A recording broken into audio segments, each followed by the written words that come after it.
പാകിസ്ഥാനിലെ തീവ്രവാദികൾക്കിടയിൽ പെട്ടുപോയ കുറച്ച് ഇന്ത്യക്കാര് രക്ഷപ്പെടാൻ വേണ്ടി കാണിക്കുന്ന തന്ത്രപരമായ നീക്കങ്ങളൊക്കെയാണ് ഇന്നത്തെ ഈ ഒരു വീഡിയോയിലൂടെ ഞാൻ നിങ്ങൾക്ക് കാണിച്ചു തരാൻ പോകുന്നത്. സോ നിങ്ങളുടെ അടുത്ത് വല്ല പേനയും പേപ്പറൊക്കെ ഉണ്ടെങ്കിൽ വേഗം നോട്ട് ചെയ്തോ, സമയം കളയാനില്ല. സ്റ്റെപ്പ് ആയിട്ട് നോക്കാം. സ്റ്റെപ്പ് 1, ആദ്യം ഇന്ത്യക്കാരിൽ ഒരാള് പുറത്തുണ്ടാവണം, എന്നാലേ ഈ പ്ലാൻ വർക്കൗട്ട് ആവുള്ളൂ. ശേഷം ഈ പുറത്തുള്ള ആള് കുറച്ച് ലഡ്ഡു വാങ്ങിയിട്ട് വന്നിട്ട് പാകിസ്ഥാൻ ഭീകരർക്ക് തിന്നാൻ കൊടുക്കണം. അപ്പൊ അവരതൊന്നും നോക്കാതെ തിന്നോളും. അല്ല, അതിനാണല്ലോ അവരവിടെ നിർത്തിയിരിക്കുന്നത്. ഇന്നെന്താ വിശേഷം? ഇന്ന് ഡോലക്പൂരിലെ ടുൺടുണാൻഡിയുടെ പിറന്നാളാന്നേ. എടുക്കും ഒരു ലഡ്ഡു. എല്ലാം എന്റെ ചെലവ്. അപ്പോഴാണ് ഒരു ട്വിസ്റ്റ്. നമ്മൾ കൊടുക്കുന്ന ആ ലഡ്ഡുല് മയക്കുമരുന്ന് ചേർത്തിട്ടുണ്ടാവണം. You catch my point?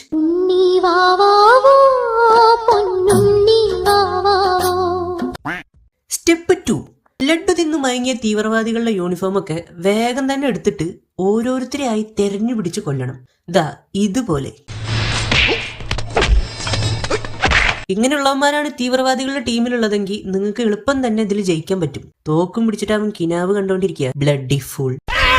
ഇനി രക്ഷപ്പെടുന്നതിന്റെ ഇടയിലൂടെ വേണമെങ്കിൽ കുറച്ച് റൊമാൻസ് ഒക്കെ ആവാം. ഹോയ് മമ്മൂട്ടി.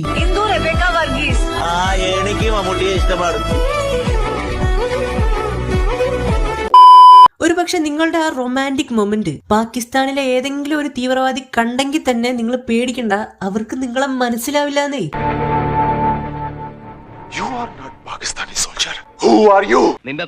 സ്റ്റെപ്പ് 3, വേഗം പോയി തീവ്രവാദികളുടെ ആയുധങ്ങളൊക്കെ കണ്ടെത്തി അത് വേണ്ട സമയത്ത് ഉപയോഗിക്കാൻ അറിയാത്ത ആൾക്കാരുടെ കയ്യിൽ തന്നെ കൊടുക്കണം.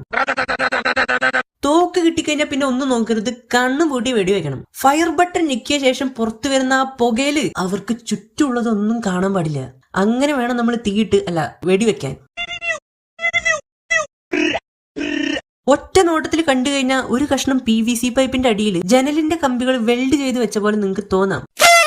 പക്ഷെ അതല്ല, ഇതൊരു മാരക ആയുധമാണ്. സൂക്ഷിച്ചു നോക്കിക്കഴിഞ്ഞാൽ ഇതിൽ നിങ്ങൾക്ക് ഒരു ഫയർ ബട്ടൺ പോലും കാണാൻ പറ്റില്ല. എന്നാലും എത്രയോ ദൂരത്ത് നിൽക്കുന്ന ആളെ വരെ തീ തുപ്പി കൊല്ലാൻ സഹായിക്കുന്ന ഒരു കിടിലൻ സാധനമാണിത്. ആമസോണിലൊന്നും ഇത് ഇതുവരെ വന്നിട്ടില്ല. സ്റ്റെപ്പ് 4, മെയിൻ ശത്രു മരിച്ചു എന്ന് ഉറപ്പുവരുത്തിയ ശേഷം മാത്രമേ അത് ആഘോഷിക്കാൻ പാടുള്ളൂ. ഇല്ലെങ്കിൽ നിങ്ങൾക്ക് ഇങ്ങനെ സംഭവിക്കാം.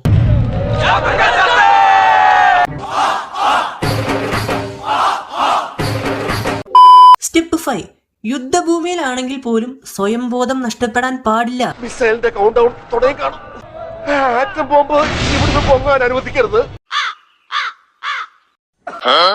മിസൈലാണോ അതോ ആറ്റം ബോംബാണോ, അതാദ്യം നിങ്ങൾ ഉറപ്പുവരുത്തുക. അതിനുശേഷം നമുക്കത് ഇല്ലാതാക്കാം. സ്റ്റെപ്പ് 6, തക്കാളിപ്പെട്ടിയിൽ കുമ്പളങ്ങി വെച്ച് ഉരുട്ടിവിട്ടതുപോലെ എന്തെങ്കിലും ഒരു സാധനം നിങ്ങൾ കാണുകയാണെങ്കിൽ ഉറപ്പിച്ചോ അതൊരു മിസൈലാണ്. എങ്ങനെയെങ്കിലും ആ മിസൈൽ നിങ്ങൾ ഡിഫ്യൂസ് ആക്കണം. പേടിക്കണ്ടാന്നേ.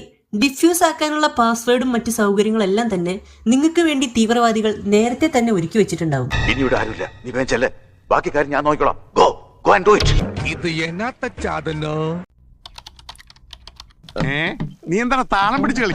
സ്റ്റെപ്പ് 7, തീവ്രവാദികളെ ഓരോരുത്തരെയായി നിരീക്ഷിച്ചിട്ട് വേണം വെടിവെക്കാൻ. ഇല്ലെങ്കിൽ ഇതുപോലെ നിങ്ങൾ നിങ്ങളുടെ ആൾക്കാരെ തന്നെയായിരിക്കും വെടിവെച്ച് കൊല്ലുന്നത്.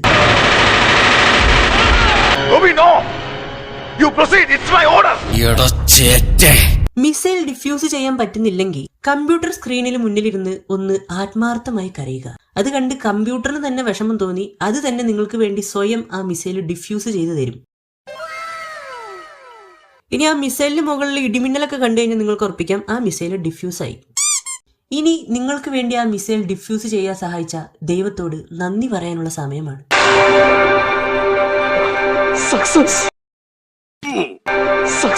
സ്റ്റെപ്പ് 8, ഇനി കുറച്ച് മാസൊക്കെ ആവാം. എത്ര വെടി കൊണ്ടാലും ഒരു ബുള്ളറ്റ് പ്രൂഫ് ജാക്കറ്റ് പോലും ഇല്ലാതെ 1/2 മണിക്കൂർ നേരത്തേക്ക് നിങ്ങൾക്ക് ധൈര്യപൂർവ്വം മുന്നോട്ട് പോവാം. ദേ ഈ ബഷീറിന് പോലെ.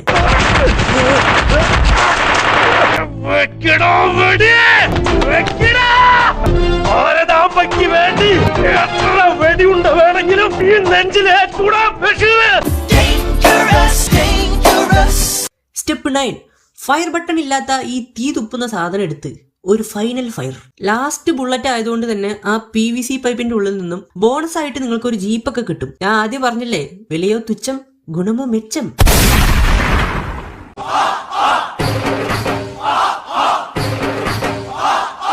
സ്റ്റെപ്പ് 10, ഞാൻ ഈ പറഞ്ഞ കാര്യങ്ങളെക്കാൾ നിങ്ങൾക്ക് വേണ്ടത് ആത്മവിശ്വാസമാണ്. എത്രയോ ബുള്ളറ്റുകൾ നെഞ്ചത്ത് കൊണ്ടിട്ടും എന്നെ രക്ഷിക്കാൻ നോക്കണ്ട, അങ്ങനെയൊന്നും ഞാൻ ചാവില്ല എന്ന് പറഞ്ഞ വിജയന്റെ ആത്മവിശ്വാസം. സാരമില്ല, എന്നെ നോക്കണ്ട, അങ്ങനെയൊന്നും വിജയ് ചാവൂല. ആ ആത്മവിശ്വാസമാണ് ഈ സിനിമയുടെ അവസാനവും അങ്ങനെ ജീവനോടെ നിലനിർത്തിയത്. ഞാനിങ്ങനെ കണ്ടന്റ് ഇല്ലാതെ വിഷമിച്ചിരിക്കുമ്പോഴാണ് ഈ സിനിമ വീണ്ടും എന്റെ കണ്ണിൽ പെടുന്നത്. അപ്പൊ എന്റെ മനസ്സ് എന്നോട് പറഞ്ഞു, മക്കളെ, നിന്റെ ഒക്കെ ബോംബ് കൊണ്ട് നിന്നൊക്കെ തന്നെ ചുട്ടുകരിക്കണം. ഹോയ് മമ്മൂട്ടി,